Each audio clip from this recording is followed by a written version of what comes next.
Welcome back to the Shortcut Live, where we weren't just talking smack on each other. Not at all. That is what we're doing today. This is our daily live video show. It happens every day on X, on Substack, on Instagram, and on YouTube. I nailed it that time. I'm joined with my colleagues in New York City and only New York City today. We got Max Bondano and we got Kevin Lee. Let's bring them in to the show. It's an hour-long show about consumer technology, the only one out there with people starring Matt, Max, and Kevin. This is true. At least to our knowledge, we're the only ones talking about consumer technology every day, Monday to Friday at 1 p.m., 10 a.m. Pacific. That's a good caveat, right? Matt, Max, and Kevin. Right. Just in case there's another Matt, Max, and Kevin out there. Exactly. We put in the time so that you remember it and join us, throw us some comments. And that is what we're doing on a daily basis. So we are beginning the show with some news. If you saw the thumbnail, we're getting to our top stories. We have a Mario thing. We have Samsung as the lead story. So Samsung Unpacked, the date has been confirmed. That's a huge thing. Next is Mario has teamed up with Fisher-Price and Mattel on a bunch of new toys for toddlers, where Kevin and I got to act slightly. I didn't see that sound effect coming at all. Sometimes the Launch Live Now team surprises us, which we always love. Next up, the third story is T-Mobile has a new translator for phone calls. So we have a brand new graphic, as you can see over that direction on the widescreen version on YouTube. Uber Eats adds a new AI cart assistant. So AI is infiltrating everywhere, including your food orders via Uber. Expect that to come to Grubhub in about 3 years when they finally catch up. TikTok is launching a local feed in the US to highlight location-relevant content. So a little bit hyper-local videos are going to be hitting your screen. And then you can now rent gaming laptops from HP, but never actually own that. So it's not like a lease-to-own thing. It's just a continuous lease. Oh, we'll have that's going to be good fodder for our content very, very soon. So let's start at our top story, which is something that broke last night. And Max, you got linked on Tech Meme for this Samsung Unpacked, the date confirmed, February 25th, just as the rumors indicated.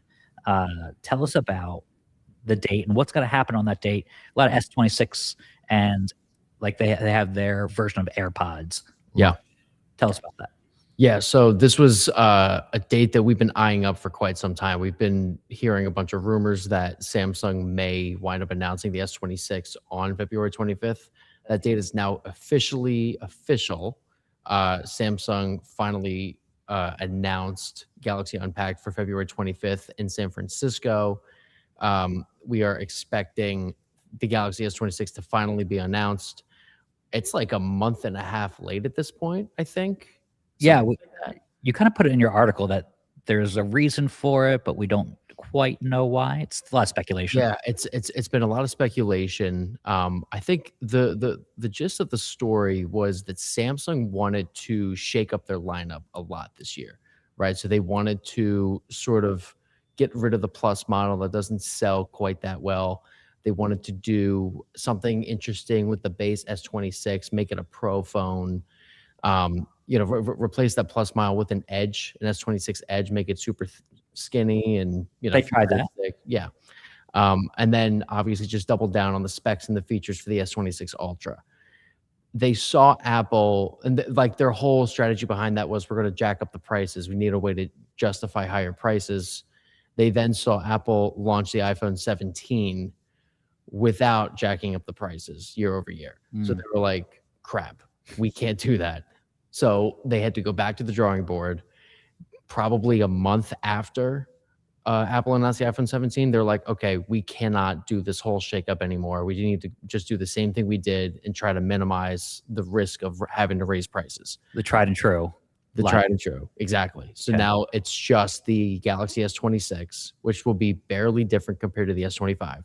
The S26 Plus, which has no reason to exist beyond just being a bigger S26. And the S26 Ultra, which will have a couple of nice enhancements, but that's kind of it. It's like the phone to buy if you have the S22 Ultra and you've been meaning to upgrade because for like maybe your battery's finally starting to die. Maybe you want slightly sharper pictures. Maybe you want Galaxy AI. That's kind of it. Like we're going to do something really interesting this year. Every rumor that I've read, every leak that I've seen has indicated that that will not be the case this year, which is a bit of a shame. Right. They're in this, like, they call it like a TikTok phase when the iPhone would come out with a big change and then be iterative the next year and then a big change. We're in like their TikTok phase. I was going to say this is more like a TikTok, TikTok. Like they do like 3 versions of the same phone and then maybe introduce some sort of new design with it. This year is not going to be one of those years. We're just getting the same design over and over again. We had the huge spec leak yesterday that we covered on the show.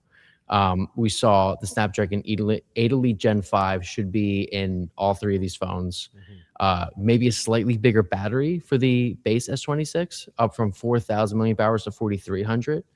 A slightly better 200 megapixel camera on the S26 Ultra. Still an S Pen, still a huge screen, still a 5,000 milliamp hour battery. And then beyond that, it's just business as usual. Like they're going to double down on Galaxy AI with these phones.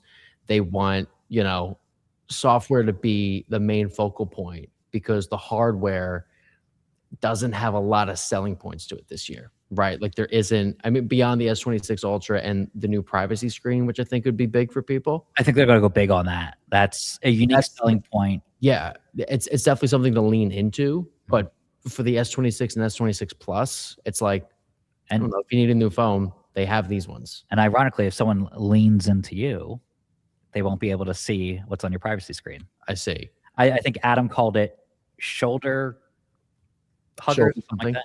Yeah. Yeah, and that is going to be a very interesting feature. So with the S26 Ultra, Samsung has been working on a new screen technology where it can block out certain parts of your screen depending on the angle that you look at the screen. Okay. So they have privacy screen protectors. It's going to work basically the same exact way, except way more like high tech because it'll be able to like censor certain notifications or certain parts of your screen. Like a notification drop down. All of a sudden, that's like blank to based on the app. So you could just have all of your Gmail notifications blocked out unless you look at it straight on. If that's appealing for anybody that like has confidential stuff in their email. That's what it was also just like it only shades part of the screen, not like the whole screen. Right. It's wild. Yeah. Adam called it, or maybe Reese, because it's Reese's article, but Adam usually tweaks the headline and makes it amazing. Shoulder surfers. That is what he's calling people who kind of like are to your side. You're right. I mean, if you're on the subway and you just like in a crowd of people trying to read like something lost that you like a tip on the news, Samsung phone coming out, and you anybody about that, you don't want to do that. So certain things that goes through your screen with that information on it, which is very interesting. I don't curious you have. Are you good? Yeah, I think it's having an audio issue. Got you. Anyway, so that is what we're expecting with the Galaxy S26 Ultra and regular S26. Samsung's also expected to announce brand new headphones. So we're looking at new Galaxy Buds 4 and Buds 4 Pro. It sounds like these are just going to be, Samsung likes to do weird stuff with the design, so they're just going to do a brand new design again, and that's going to be the main selling point for these headphones. Other than that, probably just better sound quality, probably slightly better active noise cancellation. I'm not sure if you've seen anything, Kevin. I know you follow headphones a lot. Yeah.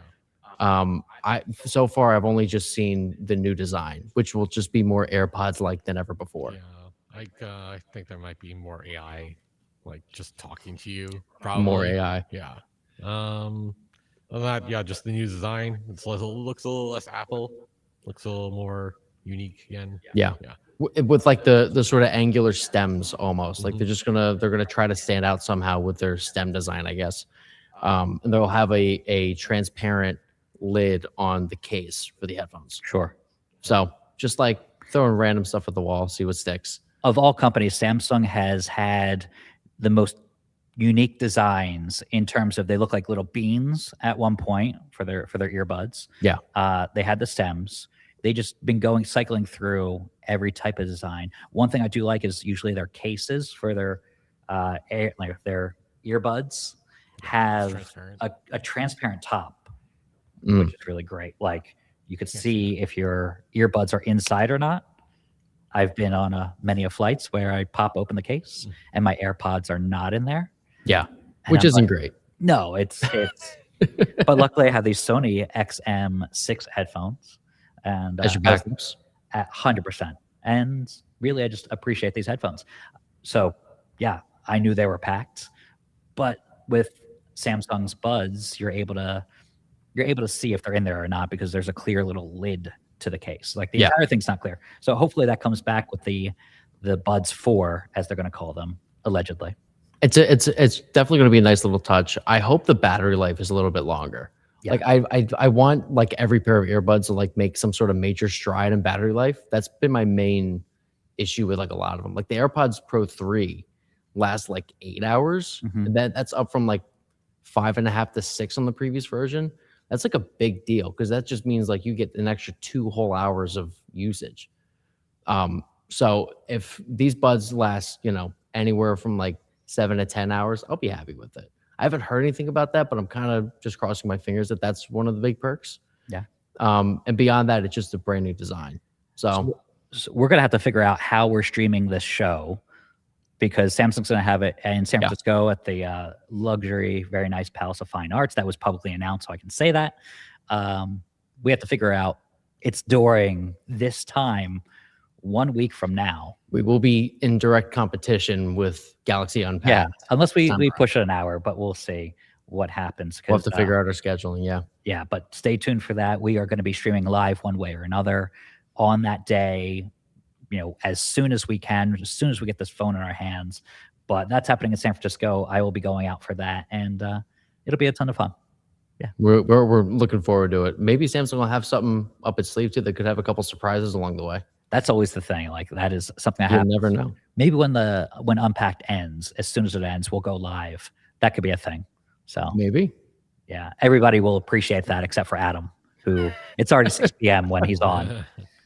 So. Yeah, it's kind of brutal for him, but that's the disadvantage to not living on the East Coast in the United States. That's true. That's true. One day we'll get him out here to visit.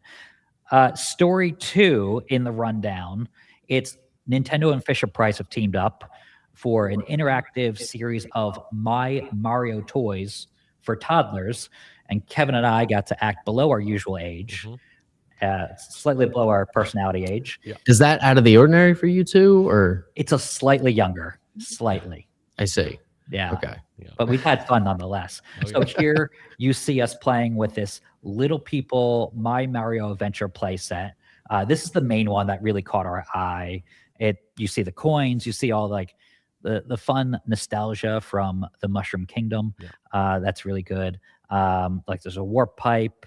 It plays a bunch of Mario sounds, little jingles. You have here, this is like a 6-set My Mario playset of toys, the figurines. It comes in a 6-pack. And that you have here, it's the Hello Mario app on iOS, Google Play, and Nintendo Switch and Nintendo Switch 2. I could play around with Mario's face. It reminds me of the opening to the N64 game Super Mario 64, where you just can just play around with Mario's face and have a little fun. So this is launching next week. You can stretch his face out. You can rotate him. You spin him. You play this weird Ninja app. Yeah. And this is the Tommy Toomey's My Mario collection here. You have a bunch of like onesies, little sleepers. Our friend Chris Velasco might be getting one of these very, very soon because the Tommy Toomey is like little bath where Nintendo said you can power up bath time for your toddler. And so Kevin, you saw these blocks in this book. They're really expanding what is happening with Mario, kind of getting kids at a young age to kind of be introduced to their mascot. Yeah. It went really fast, but those like wooden blocks are actually amiibos, which is what caught my eye the most. Is like, ooh, you can start them off. So start your kids early with amiibo basically. So yeah, the ship that you saw is ripped right out of Super Mario Brothers 3. It's My Mario Bowser's Airship. That's what it's called if you go to buy it at the store, and that cost $26.99. So that's kind of a fun little throwback to like, these toys kind of span multiple generations. It's the parents who played those games as a kid, and it's the toddlers that are going to get introduced to that and probably watch the first Super Mario Brothers movie that came out a couple years ago, and then watch the one that's coming out, the sequel that's coming out on April 1st. So Nintendo's having its like Disney moment right now, where it's spanning all these new verticals. They did really well with the Legos a couple years ago. That was a really big thing, and now they're teaming up with Mattel and Fisher Price to come out with these Little People sets. Little People is like a known brand, and they usually have a very distinctive look to them. This may be, I think it's the first time that Little People has allowed their figurines to look different than that like aesthetic that they usually have, and Nintendo was able to make that happen with their license. So the Adventure playset is $53.99. The Airship, like it was said, is $26.99.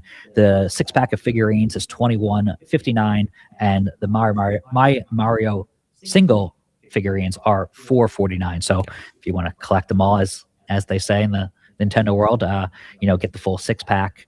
And yeah, it's just an interesting thing. A lot of them will be sold at Target and different stores, including the Nintendo store. So if you stop by San Francisco or New York, you'll be able to pick these things up. Or the direct store online. And everything will be shipping or arriving next Thursday on February 19th. Yeah, February 19th is the release date for this stuff. Different than the usual release date for, say, the Virtual Boy, which is set to arrive next week as well. But for families that are looking for a gift for someone expecting, this is kind of fun. So definitely it was a fun morning to kind of play around with this stuff, as you saw in that video. And we'll be I don't know if we'll get hands-on time with this stuff, but it's something that to keep an eye on, because it merges with the tech world, the video game world, and our coverage. I don't know if this is like indicative of like a trend or not, but I feel like, going back to your point about like how Nintendo's having like their Disney moment, I feel like there's like so many like classic IPs like Mario. You have like Peanuts characters. They're all like doubling down on like being in more movies and like just popping up in way more places. Like I feel like the owners of these IPs were like, holy crap, wait a minute, we kind of do have like Mickey Mouse on our hands. Like like everybody loves these characters. So I feel like this is definitely Nintendo, sort of expanding their reach, expanding their world, and this could be like huge. Like they have the theme park now and stuff, and a bunch of different places around the world. I feel like it's like inevitable until we see like the Super Mario Bros. Like back on TV at some point. Yeah, they got their movie coming out soon. Also, April. That's just a big thing. Yeah, there's a TIL, which stands for Today I Learned. In the 1990s, a national survey found that Mario was more recognizable to American children than Mickey Mouse. Wow. That was a thing. So in the 1990s, that was a big thing. So I think that resurgence is coming back for the Mario brand, and this is kind of part of Nintendo's multi-prong approach to, having Mario be at every age level. Yeah. Because like when I saw that Mario movie a couple years ago, when I saw it at midnight, right? Because I, wanted to. Because you're delusional and saw the Super Mario movie at midnight. I saw it 6 times. 6 times. I saw it in format. So. It was young, like teenagers, like late teens, but under 21. They couldn't go out drinking, so that's what they did, right? They saw like the IMAX Lincoln Theater, the best, one of the best versions, and then the 4DX, a couple days later, was all parents taking their young kids. So like it spanned multiple generations. It's very smart at Nintendo. Definitely the company to watch out for the next several years. They're coming out with a Zelda movie. So definitely. I'm looking forward to I keep hearing like weird rumors that they're working on a Donkey Kong movie. I've heard that too. I think that's true. It kind of makes sense. I mean, that's what Disney has done to the Marvel franchise, Yeah. right? Is like first you come out with Spider-Man, and then it's like, oh, what are the auxiliary characters? Okay, Venom, Kraven, all these characters. I don't think they do as well. They just expect those That's movies. because Sony. That's a really bad. That's because Sony's doing it really bad right now. Yeah. Right. Let's not compare Nintendo to whatever Sony just did. Yeah, I think like a better, well, kind of like Fast and Furious, Hobbs and Shaw. They spun off that, or tried to. Same thing with like all these like Marvel movies. They have the main cast and they spin off like Black Widow and all those other characters. A little bit. I think Nintendo has a unique opportunity because they can build like the universe around like Mario and everything, and like have all their movies in the same universe or whatever. But like those characters are already beloved. Like they don't need to introduce you to like Donkey Kong. Everybody knows Donkey Kong. So if they just make them like a Donkey Kong movie in the same vein as the Super Mario movie, like I feel like that's just another $1 billion in Nintendo They pocket. could 100%. they could 100% do the Pirates of the Caribbean thing because that's, you know, Kraid and not Kraid. What's his name? The alligator crocodile thing. He's Craven. a pirate. Yeah. I think it's like almost a Brazilian survivor or something like that. I forget. Don't hate me on the not knowing my Marvel lore. All right, let's go to our next T-Mobile story, or this T-Mobile story that it's a translator for phone calls in over 50 languages, and you don't need an app for it. Yeah, it's super interesting. So T-Mobile is taking a swing at AI, and their first like broadly available feature is live translation for phone calls. So you can, if you're part of this beta program, maybe it'll be different in the future. But for now, if you're enrolled in the beta, dial 87 before you place a phone call with somebody that doesn't speak your language.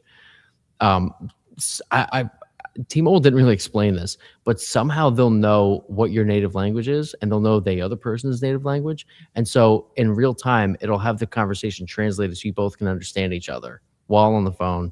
Don't need an app, don't need a separate subscription, don't even need to use a smartphone. You can use a flip phone if you wanted to, as long as it's on T-Mobile's network. That's significant. Yeah. Right. Because there's a lot of people who have not upgraded to the latest and greatest that has like this AI feature that, you know, Samsung has, Apple has. Yeah. This is that's probably the people who need it the most as well. So This- people who have yeah, what they call feature phones, which exactly. ironically Flip tops. I have a neighbor that calls his phone the flip top. I never knew why they called it a feature phone because it lacks features. Well, let's think about this. It had features. It had more features than like a landline. You know, you could like send a text. You could send an emoticon. You could surf the web technically. It sort of makes sense, I suppose. I feel like they were also called feature phones because they do like Sidekick, or they Yeah. flipped up, or they and that was slid a up, big feature. whatever. For Yeah, like- yeah, exactly. The name originates from the 1990s and early 2000s, a term for mobile devices that offered extra features beyond voice calls and texting, such as cameras, FM radios, and yeah. basic internet access. I remember having a Sony Ericsson phone and a cool radio interface. It's pretty sick. Right. You'd have to like twist your headphones to like pick up the signal on the FM radio. Right. I had an MP3 player that used to do that. Yeah. It was a pain to like try to get it to adjust the right way. Somehow the 3.5mm connector acted as the antenna. Yeah. I had one called iRiver. Okay. And that was a brand that was like the alternate to the iPod. And I was like, this has so many more features. I'm like, oh boy. Yeah, of course. Everything had an eye in it back in that day. Yeah. So so T-Mobile's coming out with this. It's available on 5G, 4G, LTE. So it's like across the board. Yeah, it's a network based like protocol.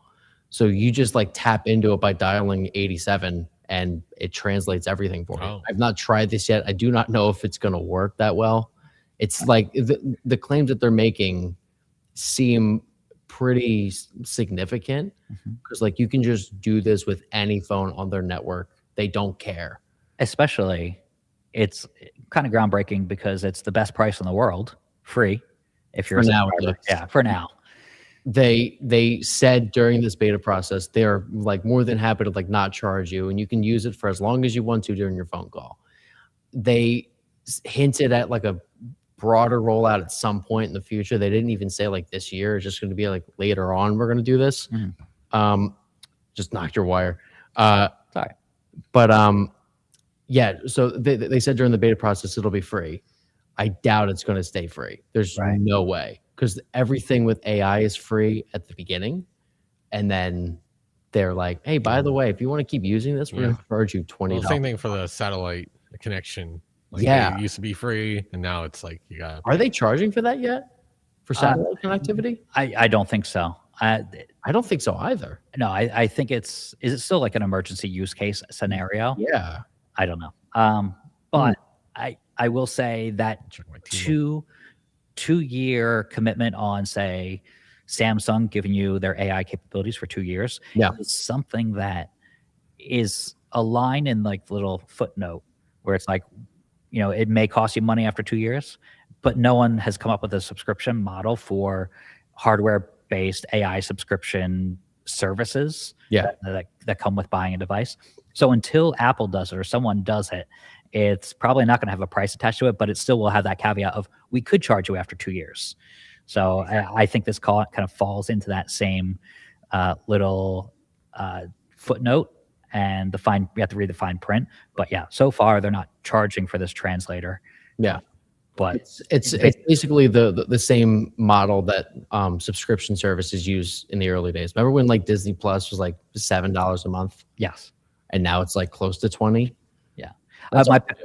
My parents just signed up for Hulu, and they're like, we're paying like $30-some because they got the Hulu, they got Disney, and I was like, Disney and HBO, I think it is. Right. I think they wanted to watch one show, and then they got the ultimate plan. You just want Sopranos, and then by the end of it, you have everything on Hulu, and somehow Aladdin's on your screen. Yeah. You're like, what is going on here? Right. All the Disney movies. They wanted The Pit on HBO, and I think there was a big HBO Disney package that was out there. Yeah, there is. Yeah. The Pit is a good show. It's a pretty good price, I will say. I think I switched to that a little while ago. It's like $25-$30 cheaper than having all of them on separate subscriptions.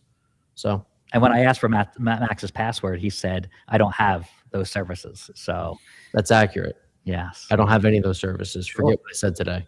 See? Always playing the long game. All right. So Uber Eats, speaking of AI, they have a new thing called Cart Assistant. Cart Assistant is going to help you shop for groceries easier. They're always trying to push groceries.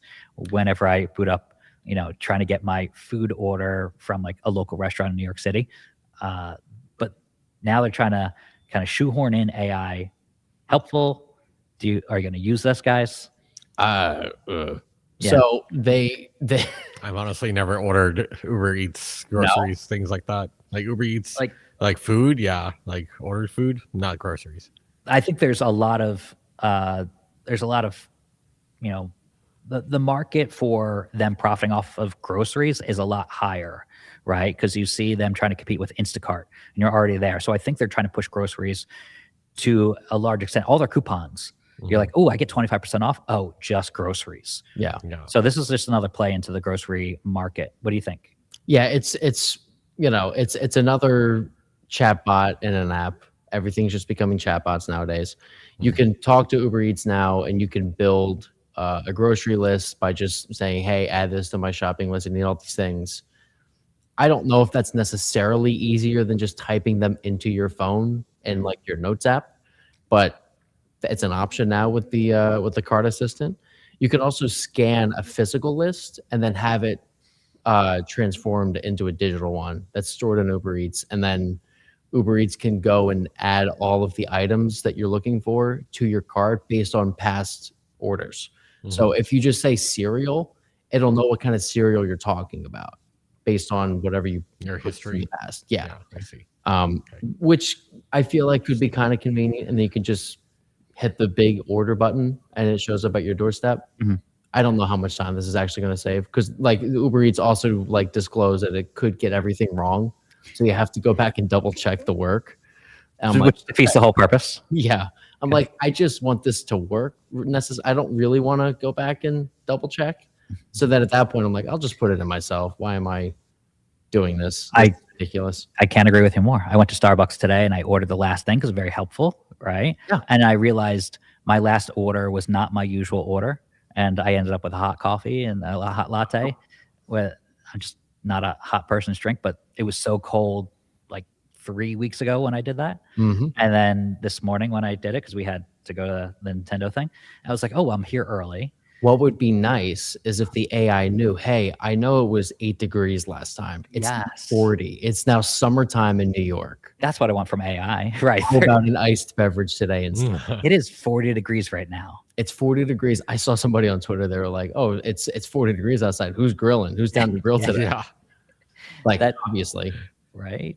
I'm wearing like too many layers. It's amazing. Mhm. I'm so excited for that. But yeah, so because it didn't have a picture next to it, right? Or like, the order Mhm. this again, order last order. I did not know I was getting a hot coffee. So I was standing there like an idiot, right? Going, where's the coffee where's the iced latte? Yeah.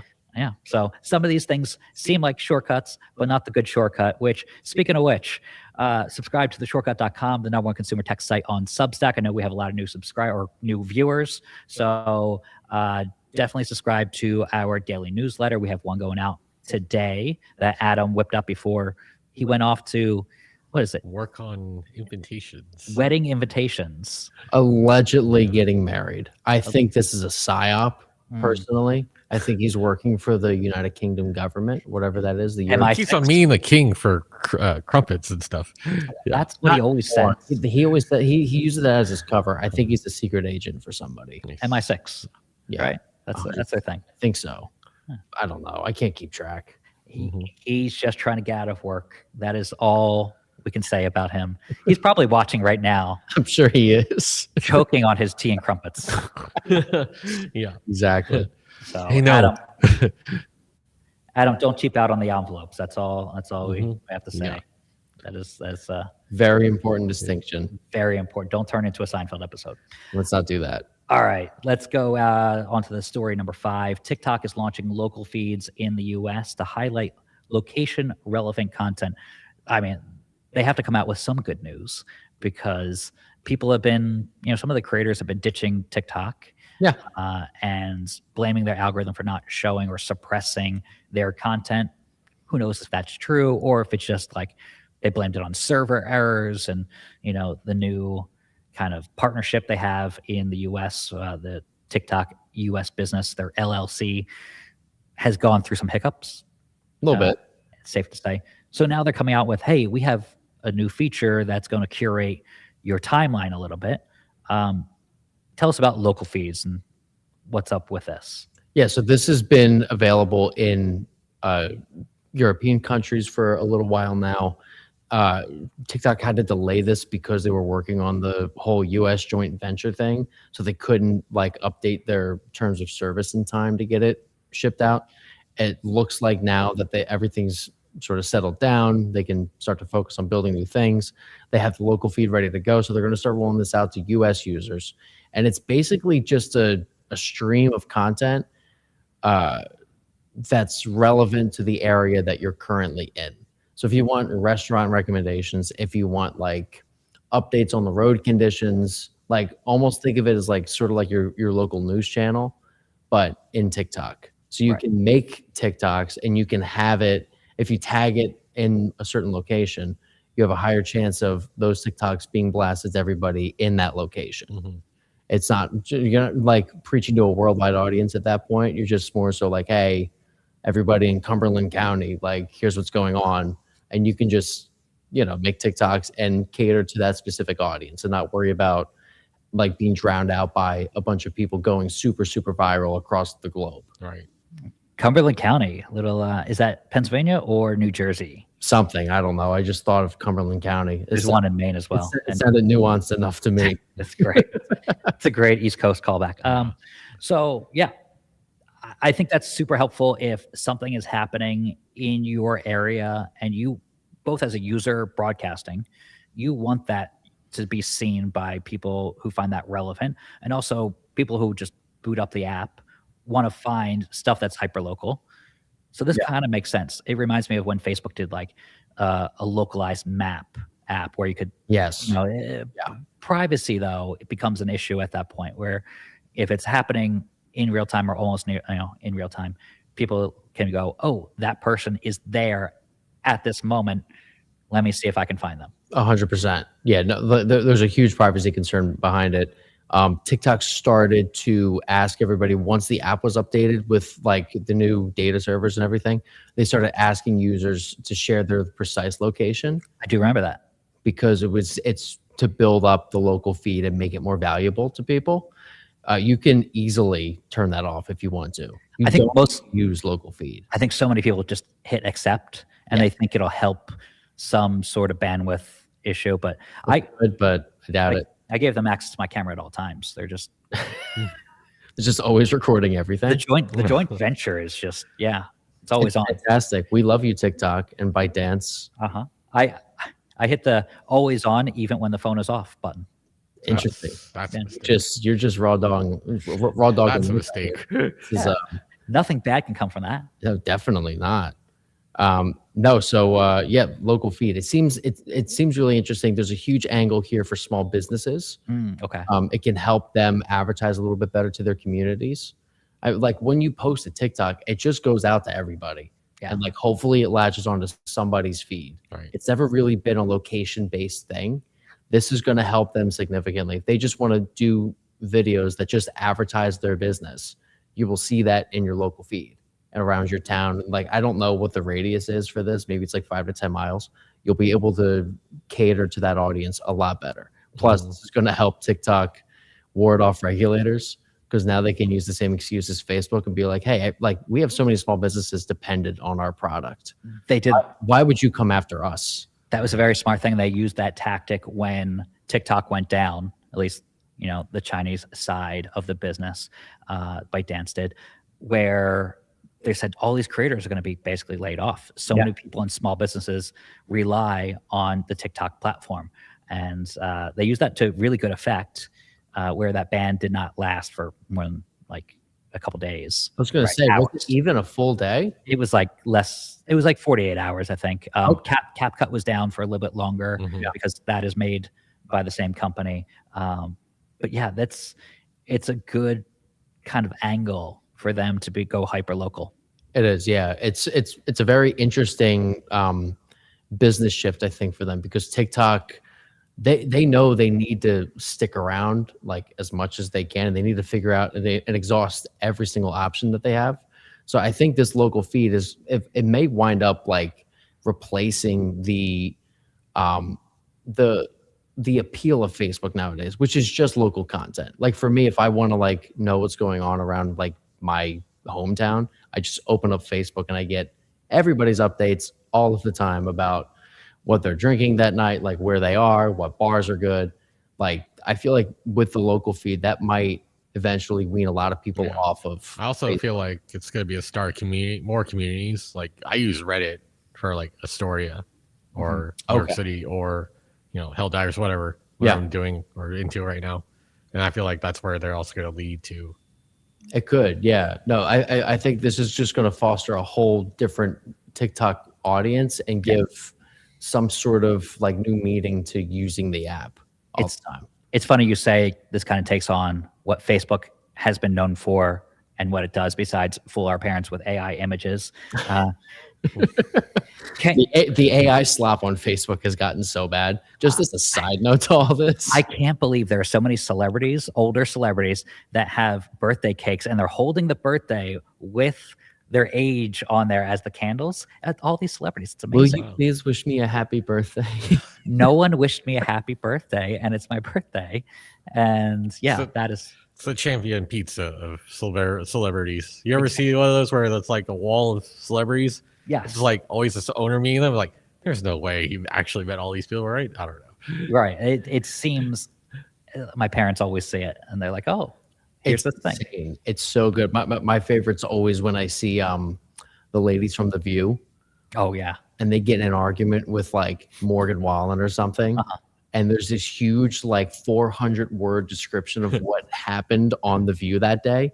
And it's like Morgan Wallen stood up for his rights and Whoopi Goldberg called him a hick. And like it's like insane AI slop. And it gets so many likes. Did Morgan Wallen even appear on? He's never appeared on The View. No, that's never happened before, ever. It's so funny to me. Just like the way that people fall for this stuff. Oh yeah. There's Facebook like 10,000 shares every time I see that. I'm like, this is just so good. Let's just let these people believe this actually. Maybe that's what TikTok should do. Just like bolster AI slop. Right. So Maybe it's better for humanity that way. I think TikTok is trying to replicate the good parts of Facebook, if there are some, but with the hyper local, right? Without the negatives of Facebook. They're also trying to do with TikTok Shop, take on Amazon, right? They've already done that to a certain degree. Now I heard they're ending the ability for brands, especially small brands, rely on this. They're ending the ability for those brands to ship directly to consumers, right? Yeah. And that means you're giving, I guess, TikTok inventory, kind of like Amazon does with its like warehouse business, where a bunch of shippers or brands on Amazon fill Amazon's warehouse with enough inventory in different locations. So that's how they get the fast shipping.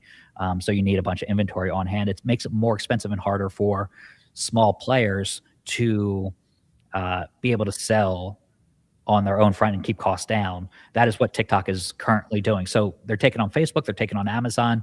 They're just trying to become the everything app, which is what Elon wanted to do with X and Twitter, but just in a different, more news capacity. I think there's like different definitions to the everything app. I think like Elon obviously wants you to like have your banking through X, which is insane to me. And then TikTok just wants you to like, at some point, TikTok is going to sell you drugs. And like, you're going to see some like pink haired creator being like, guys, try methamphetamine. It's so cool. Like, it's going to happen. I feel like that's coming down the pike at some point. Sure.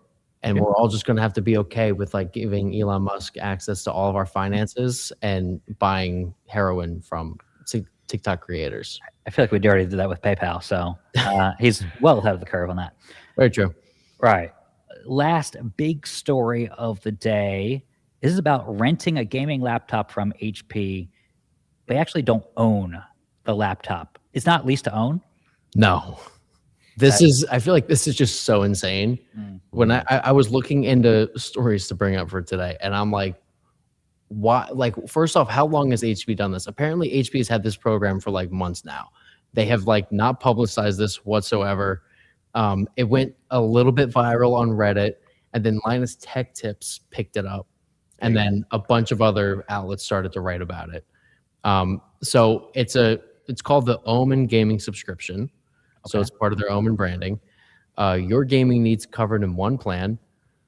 So you can rent a gaming laptop, which right off the bat makes it far more accessible for gamers that might not have the budget of some of their like professional, you know. They look up to those people, yeah. Yeah, like they can't buy the $3,000 laptops that they want. So you can subscribe to one basically. So from like $50 to $130 a month, you can get one of HP's Omen laptops. There's the Victus 15, the Omen 16, the Omen 17, and the Omen Max 16.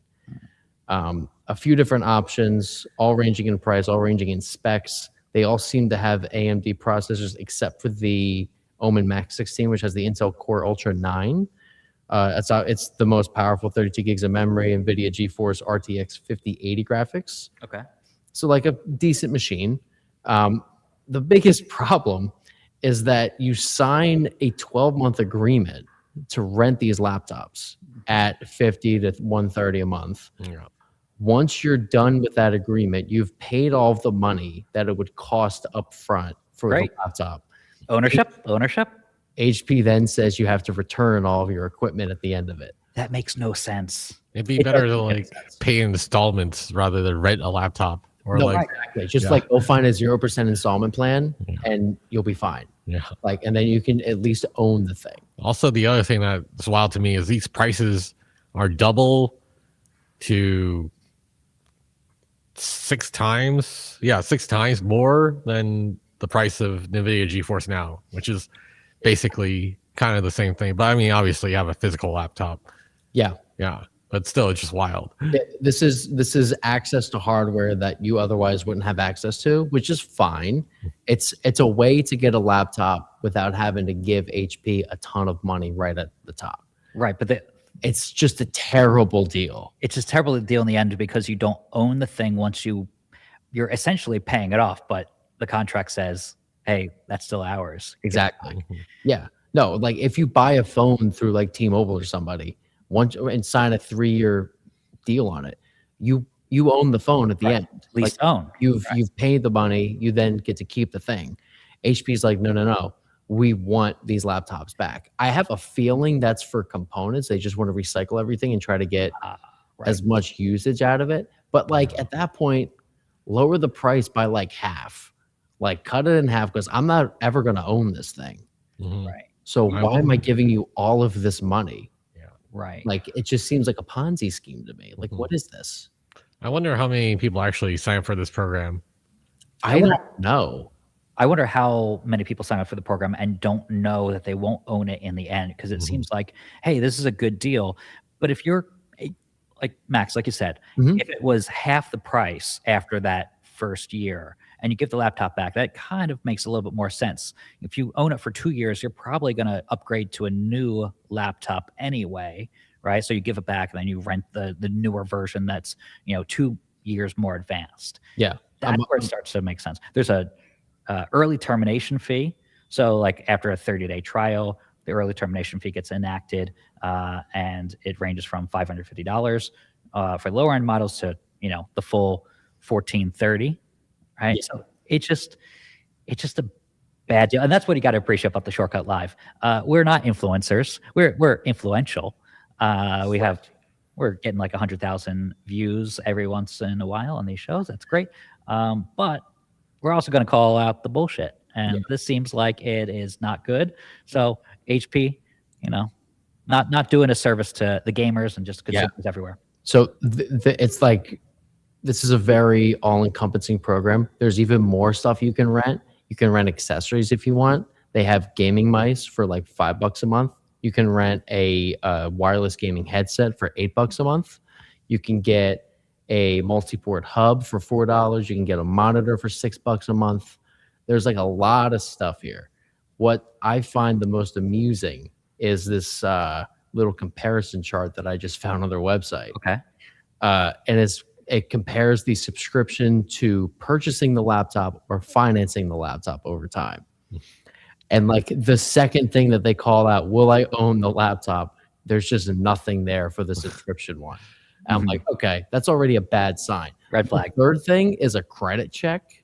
They have to run a soft credit check before you can lease this laptop. And the people who are leasing a laptop are not the ones who can afford to get good credit. Like what are we doing here? Right. Not all of them. Not all of them, but like I don't like figure out your target audience here. Like you want to make this accessible to everybody, right? I wonder if that's a hard credit report, which also just hurts the credit rating of someone after they get too many of those. So exactly, yeah. It's just so fascinating to me. And it's like the flexibility to upgrade your laptop every year. You're not allowed to do that if you purchase the laptop or finance it, but you can do that if you subscribe to it. How does that make sense? Right. You can upgrade to whatever laptop you want to whenever. Like if you go finance the laptop and you pay it off over 12 months, you then can go buy a new laptop and do the same financing. Would you void your warranty if you open it up? Or like void the whole thing? I'm sure that's in the contract somewhere. If that has to be in the contract. I'm sure it's in here somewhere. I don't even know where to look for that because they have it hidden under there's so many like lies on this website. That's bad. And just like how excellent this deal is. You can try it risk-free for 30 days. That seems to be the only positive thing I've seen. You also get 24/7 live support. Okay. I will say, I think HP support is the worst support system that I've ever. I used to call them like at least once a week because I would help. I had when I was a kid, I had like a small business like helping people with their computers to like try to get them fixed or whatever. And so I would wind up having to call like Dell to like figure out like their model number and stuff or like call HP. And reliably, HP was always by far the worst one because you would spend like an hour trying to get through to somebody and then if you got through to somebody, it was probably somebody that just started working at HP and they just have no idea what you're talking about. They don't know technical stuff. They don't even know sales stuff. They don't know how to return something. It's hell. It's living hell. And that's what you get if you subscribe to an HP Omen 16 laptop. It's very interesting. I'm just glad we can talk about it. We're not shackled. HP is paying us how much? Was it $0? I think it's $0.00. Oh, I might put a penny in there somewhere. Right. So that's why we can talk and put the kibosh on anybody subscribing to this. This also it's not representative of HP as a brand. This is just like something dumb that their Omen department was like, hey, we should do this. And it just didn't get shut down in time. So maybe with all this publicity, they'll wind up revamping it or something. There's clearly a way to do this, I think. It's like an interesting idea to rent a gaming laptop. But like, if you can't rent to own it, even if you've paid all the money for the laptop at the end, then what is the point of this program? Sure. Like, at least I want a laptop out of this. But it's just not an option. Yeah. I wish that was more publicized, but we're doing our best to get the word out there. We are almost out of time. We're doing an hour-long show every day. Let's talk about what we're going to see upcoming and what's on the website. We have that newsletter coming out on theshortcut.com very shortly, talking about the Samsung Galaxy S26 Ultra launch date. It's coming up February 25th, just as the rumor is confirmed. Someone replied to one of the tweets I put out there. It's like, oh, you guys were right. It's like, yeah, we've been saying it for like the past 2 or 3 weeks that's been the date. So it's always satisfying to see that we're right. Yeah, it is. And then a little bit. Yeah, the T-Mobile story is up on the website. You ran that story today. There's also a new Apple Arcade exclusive title coming to the platform. It's called Oceanhorn 3. So, that's a big kind of like Genshin Impact type of title. People love that series. So this is kind of in that same vein. And then Razer revived a 25-year-old brand. I love this headline. Razer revived a 25-year-old brand, Boomslang Gaming Mouse. That cost you $1,337. Very elite price in gamer speak. And it's sadly already sold out. So lots of stories on the shortcut. Kevin, you got to buy that mouse? No. No, not at all. It's so flat. And also it costs $1,337. Elite speak. I also love this headline. We talked about was it Ayano? Ayaneo. Ayaneo. Thank you. Ayaneo hopes will pay $4,299 for its powerful Next 2 handheld. They'll hope you'll pay that much money, close to almost $5,000. So insane to me. I feel like they're, pun intended here, trying to ram these prices down our throat. It's a RAM issue. Very much that's what's driving up the cost. Okay. I was just going to let that one fly. I was really hoping they weren't going to play a sound effect for that one. So I'm very disappointed.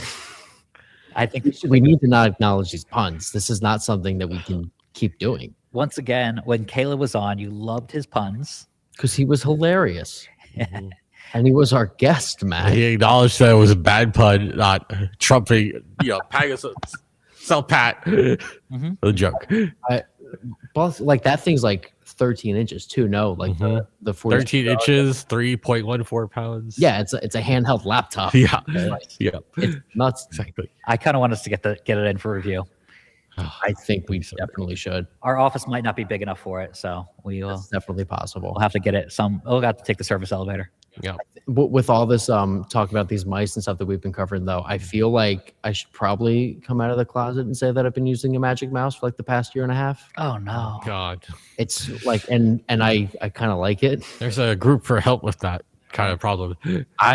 I don't really understand everybody's problems with the Magic Mouse beyond I don't like to charge it either, but that's at least my concern. It's not having 2 buttons on there that gets me. I don't mind it. The right side clicks and the left side clicks. It's 2 different things. And then you can scroll and you can swipe in Mac OS. It's very nice. Has a nice, like, sleek design and everything. Do you use like the little separate trackpad as well? No. Okay. That's ridiculous. Why would I do that? You're like, I'm That's a little much. Come on. Okay. But I don't mind the Magic Mouse. Right. But I keep seeing everybody with like these really cool, like Adam's the X2 Pro Super Strike thing. I'm like, that looks kind of interesting. Maybe I I'll give it a shot. I want to test this out. He has it over in the UK. We may, pillage and take the mouse, and Should we invade? 100%. Okay, and just go in for the mouse and leave. Well, I think the Greenland's the first step, and then we're just one hop over to Ireland and the UK, and then we just take all of the goods he gets, because he gets nothing. All for a mouse. All for a Okay. mouse. All for a mouse. It's part of the trajectory, right? Beautiful. So when I'm going over there for his wedding, we will see. Your sole mission is what just that means. to steal this Yeah. map from him. Yeah. Okay. So, Right. all right, we are almost. Hey, we have a little guest cameo here. Yep. Oh. Oh, That's okay. Con Ed. Con Ed is coming to test our electricity bill, which is running out because we have just a minute left on the live show. So I want to thank everybody for tuning in on Substack. We got a lot of people on Substack. We got some people on YouTube. We definitely got people on Instagram and people on Twitter/X. So stay tuned for this live show happening daily at 1 p.m. Eastern, 10 a.m. Pacific. Thank you, Max. Thank you, Kevin. No, thank you, Adam. Please come back tomorrow. But We're stealing your mouse. We're stealing your mouse. My mouth, his mouth is going to be so dry for licking all his envelopes. I have a feeling we're always going to talk smack on Adam every time he's not in. It is what it is. It happens. So that's why you got to show up. But thank you for tuning in. 23 hours from now, we'll be back with more consumer technology news. Anything that breaks, we're here. We're like a weekly podcast, but it happens daily, so you don't have to wait around a week. See you, everybody, and watch tomorrow. Yep. Bye.